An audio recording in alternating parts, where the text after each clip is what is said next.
Hello again, Year 4, it's Miss Amra. So this is lesson 3. Can you spot the mistakes in these common exception words and write them out correctly onto your whiteboards or pieces of paper? Let's see if you can remember what your common exception words were. Okay, so quick recap, imperative verbs, because in today's lesson we're going to be looking at how we can use formal language. So imperative verbs are bossy verbs. They are words that instruct us or tell us what to do. For example, take your coat off, sit down, put your hand up, stop talking, write this down. Look at these instructions for making a cheese sandwich. Which words are the imperatives? Spread butter on one side of each slice of bread. Slice the cheese. Place the cheese on one slice of buttered bread.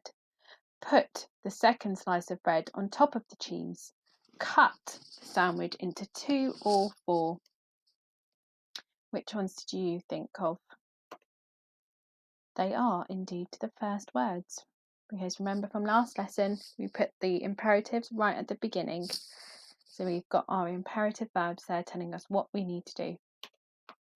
And this is an example of what a recipe can look like. So if you've never looked at one before, they usually have different layouts, so they won't have the ingredients and equipment on the side. They might have them at the beginning, above the instructions, and the instructions are always numbered, so you can see what order you're going in.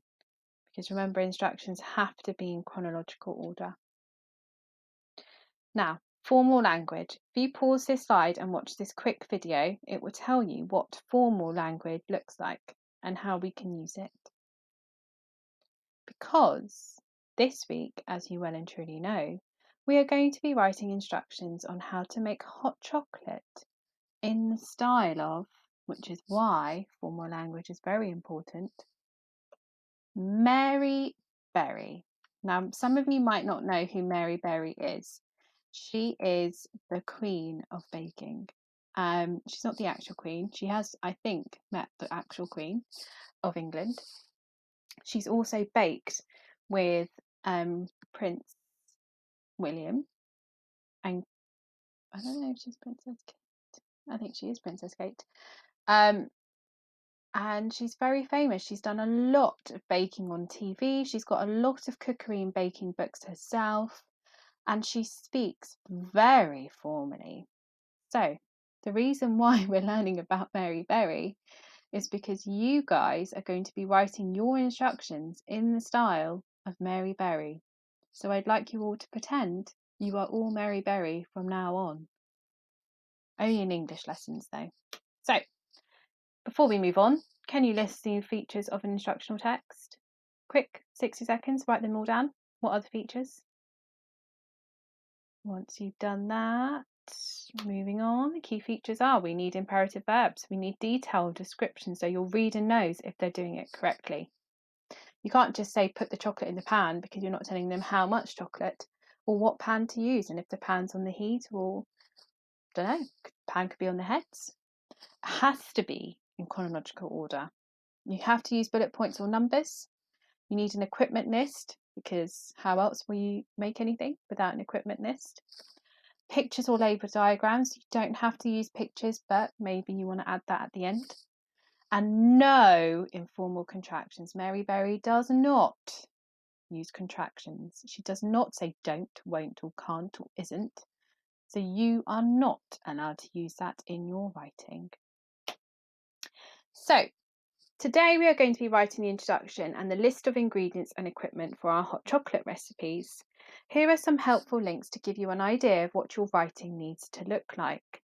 So these 2 links here are videos of Mary Berry speaking, so you can actually hear the way she speaks and the way she describes things. She uses lots of descriptive language when she speaks.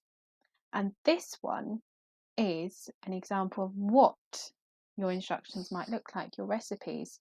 Now, when it comes to making the hot chocolate, you can use a very basic recipe, or I know that some families you have your own way of making hot chocolate, so you can incorporate that into your instructions this week. Okay, or you can make a super healthy one. Be quite interesting to see. A vegan one. That would be really good. So here is my example. It's a bit of a silly one, but that's what I want us to do. I want us to have fun with our writing this week. So you can magpie some ideas from here. Hello and welcome. This is my introduction. I'm Mary Berry now. Hello and welcome to the Victorious Vineyard Chock-Off with me, Mary Berry. You may know me from the Great Tudor Chili-Off. This week we will be looking at the best ways to sauce, stir, mix and drink your very own chocolatey delight. Many people believe that this sort of liquid making is difficult and often beyond their capabilities. However, by following these simple instructions, even you could become as proficient as many of the greater teachers of the vineyard. Remember, a hot chocolate is not just for Christmas. It is a ritual suitable for any time of year. A winter hot chocolate served with a chilly dish on a chilly evening can be just as much fun for all the family as a summer barbecue with smashed avo. The options are almost endless and only hampered by your own imagination. So now it's your turn. This is your main task for today's lesson. So write your introduction, your lists of equipment and ingredients needed. Remember to use formal language, expanded noun phrases. You can use this link to help you if you've forgotten what those are. And use compound sentences. So use and, but, for, yet, so, all of those. Okay?